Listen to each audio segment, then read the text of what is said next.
السلام علیکم، میرا نام ہے شویتا۔ السلام علیکم، میرا نام ہے ہند اور آپ سب کا سواگت ہے ہمارے چینل میں۔ ابھی ہم ویڈیو کرنے والے ہیں، ویڈیو کا نام ہے اللہ کا انسان سے شکوہ، you can understand the holy Quran of, by doctor Israr Ahmed. آئیے دیکھتے ہیں۔ اوکے، چلیے دیکھتے ہیں۔ فلا اقسم بمواقع النجوم، یہ لا جب آتا ہے پہلے تو وہ مخاطب کی بات کی نفی کرنے کے لیے، نہیں، اٹ از لائک دیٹ، یہ نفی ہے۔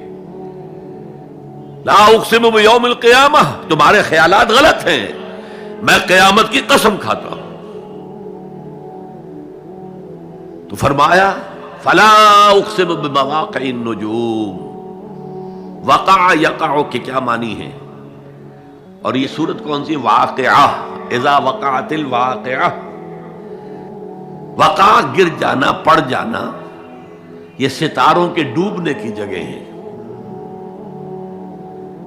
فلا اقسم بمواقع النجوم وانہ لقسم لو تعلمون عظیم، اور اگر تم جانو تو یہ بہت بڑی قسم ہے جو ہم نے کھائی ہے۔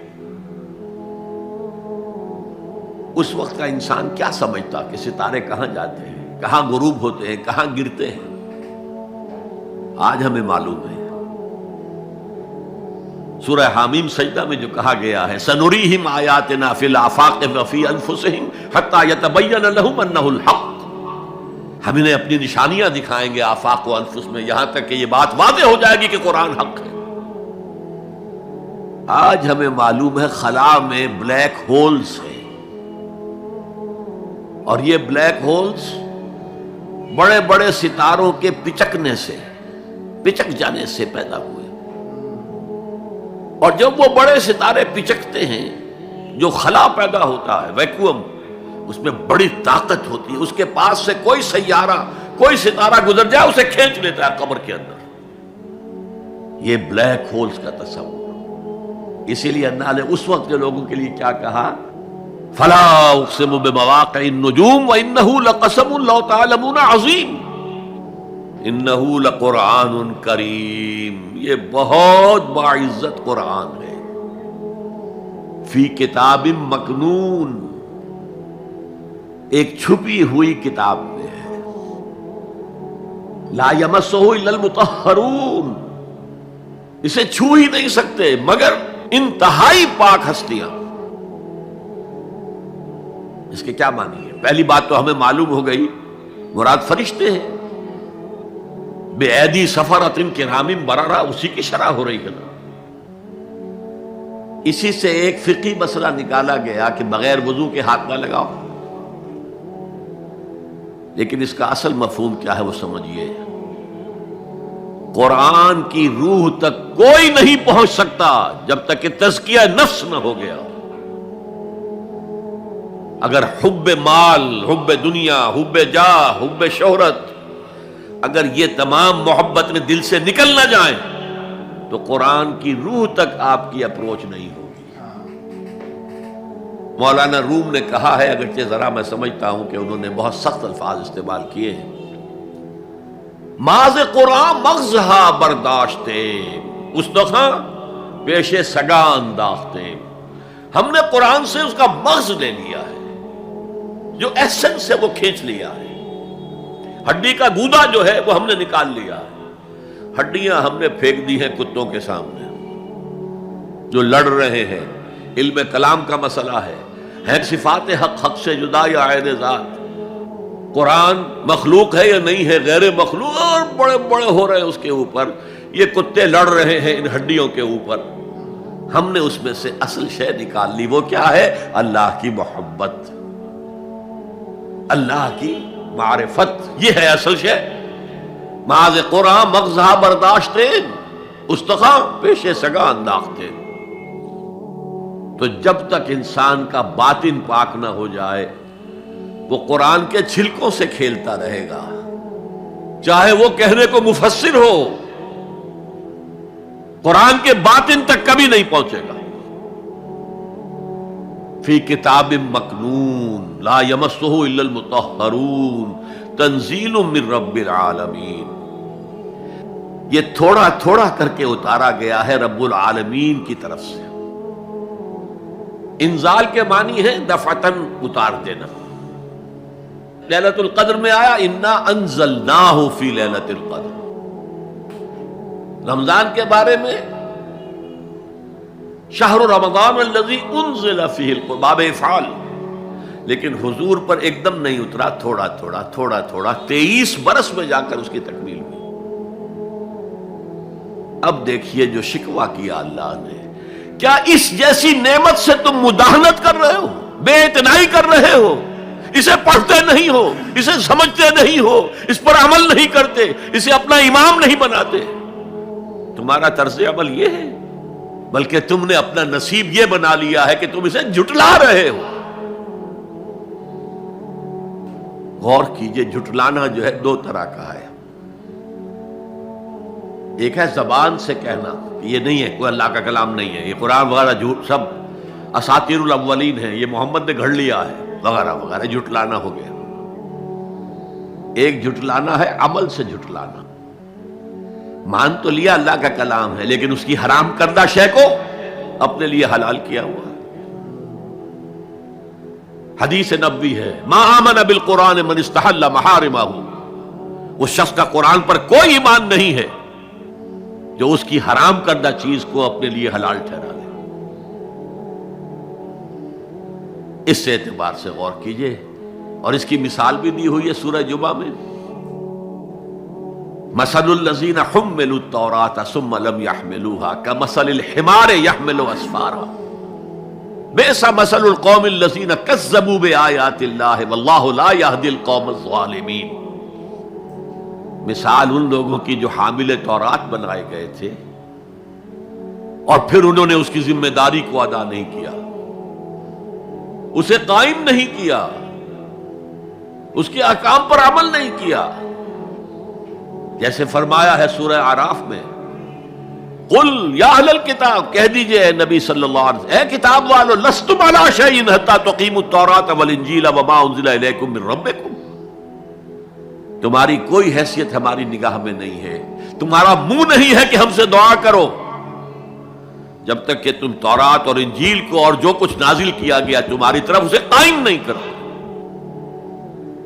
آج اللہ ہماری دعائیں نہیں سنتا. 30 لاکھ جا کر حج کرتے ہیں. دنیا کے حالات میں کوئی ذرہ برابر فرق آتا ہے؟ اول تو حرام کی کمائی سے حج ہو رہا ہے، تو حج ہے ہی نہیں سرے سے. جو کچھ کرتے گئے تھے سودی کاروبار وہی آ کر دوبارہ شروع کر دیا. سرکاری ملازم ہے تو جو رشوت پہلے لے رہے تھے اس کے بعد آ کر شروع کر دیا. یہ کیا ہے؟ یہ تکذیب بالعمل ہے، جھٹلانا ہے.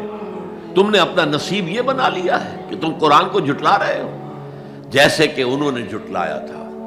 مثل الذین حملوا التوراۃ ثم لم يحملوها كمثل الحمار يحمل اسفارا. ان کی مثال ان گدھوں کی سی ہے جن پر کتابوں کا بوجھ لاد دیا گیا. مکالمات فلاں تم گٹھڑی باندھ کر گدھے کے اوپر رکھ دیجئے تو کیا وہ واقعی منطقی اور فلسفی بن جائے گا؟ یہ مثال اللہ دے رہا ہے. اور یہ مثال کیوں دی گئی ہے؟ اس آئینے میں ہمیں ہماری تصویر دکھائی گئی ہے. تم اگر قرآن کا حق ادا نہیں کر رہے تو تمہاری مثال وہی ہے جو یہود کی تھی. بئس مثل القوم الذین کذبوا بآیات اللہ. بری مثال ہے اس قوم کی جس نے اللہ کی آیات کو جھٹلایا. تو زبان سے تو یہودیوں نے کبھی نہیں جھٹلایا تورات کو، عمل سے جھٹلایا ہے.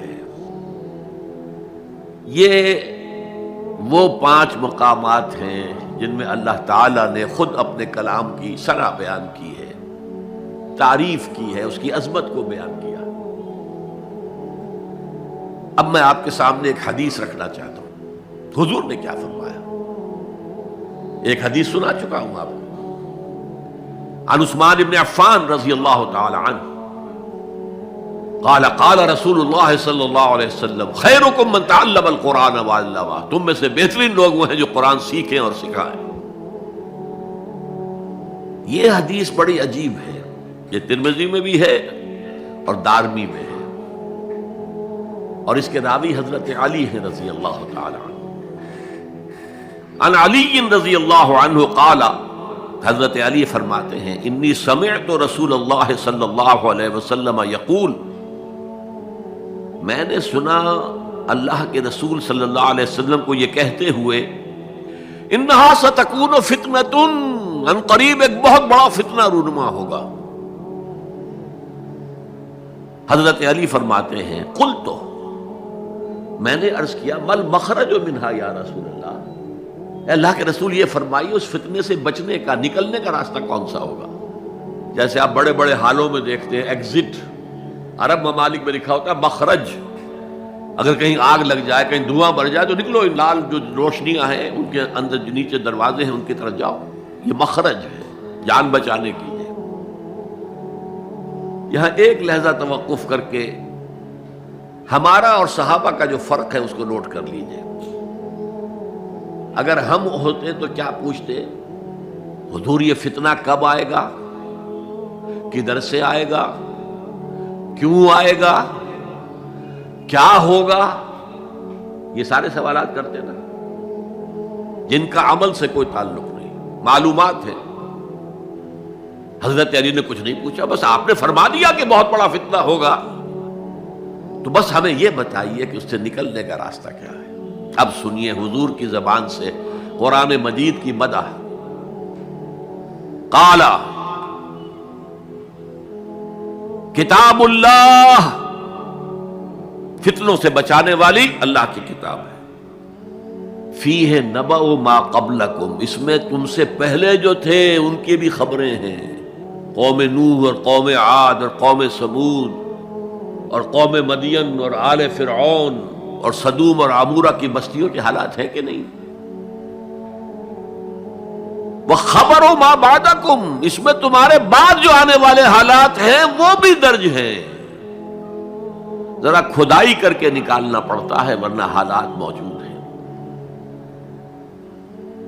ایک اوپر کی چیز ہے، سامنے کی چیز ہے، ایک ذرا اندر سے کھدائی کر کے، لیکن یہ کہ حضور فرما رہے ہیں خبر ما بعدکم وحکم ما بینکم، اور جو بھی اختلافات تمہارے درمیان ہوں گے ان کا فیصلہ بھی اس کتاب میں موجود ہے۔ کاش کہ ہم اپنے مذہبی اختلافات کو رفع کرنے کے لیے قرآن کی طرف رجوع کریں، جو حبل اللہ ہے، واعتصموا بحبل اللہ جميعا ولا تفرقوا۔ تو فرمایا کتاب اللہ فیہ نبأ ما قبلکم وخبر ما بعدکم وحکم ما بینکم، هو الفصل لیس بالحزل، وہ فیصلہ کن کلام ہے، ایسے ہی یابہ گوئی نہیں ہے، یہ قرآن کی آیات ہے۔ انہ لقول فصل وما هو بالحزل، سورہ طارق کے اندر آیا، طارق میں هو الفصل لیس بالحزل من ترکہ من جبار قسمہ اللہ، اگر کوئی جبار شخص اپنی سرکشی میں اس قرآن کو ترک کر دے گا اللہ اسے پیس کر رکھ دے گا۔ وَمَنِ ابْتَغَى الْهُدَى فِي غَيْرِهِ أَضَلَّهُ اللَّهُ، اور جو کوئی ہدایت حاصل کرنا چاہے گا قرآن کے سوا کسی اور چیز سے، اللہ اسے لازماً گمراہ کرے گا۔ کتاب ہدایت تو یہ ہے۔ قرآن کا ایک دم ڈیٹیل اور امپورٹنس بتائیے گا۔ اسٹارٹنگ میں وہ سائنٹیفک وے بتایا، بلیک ہول جیسے، اور وہ ٹائم پہ لوگوں کو تاروں والوں کا اتنا پتہ نہیں تھا، بلیک ہول کا پورا بتایا گیا ہے اس کو ایسا، اینڈ وہ بھی بتایا گیا ہے کہ قرآن بولتا نا خالی اوپر سے فالو کرنے والا اور ایک پراپر اس کی نالج لے کے فالو کرنے میں کتنا فرق ہے۔ جیسے انہوں نے بہت خالی اوپر سے دکھانے کے لیے بول دیتے کہ یہ کرتا ہوں وہ کرتا ہوں، بٹ وہ ان ڈیپتھ نہیں ہے، وہ پراپر ایکچوئل میں فالو نہیں کرتے، تو وہ ایک ہے۔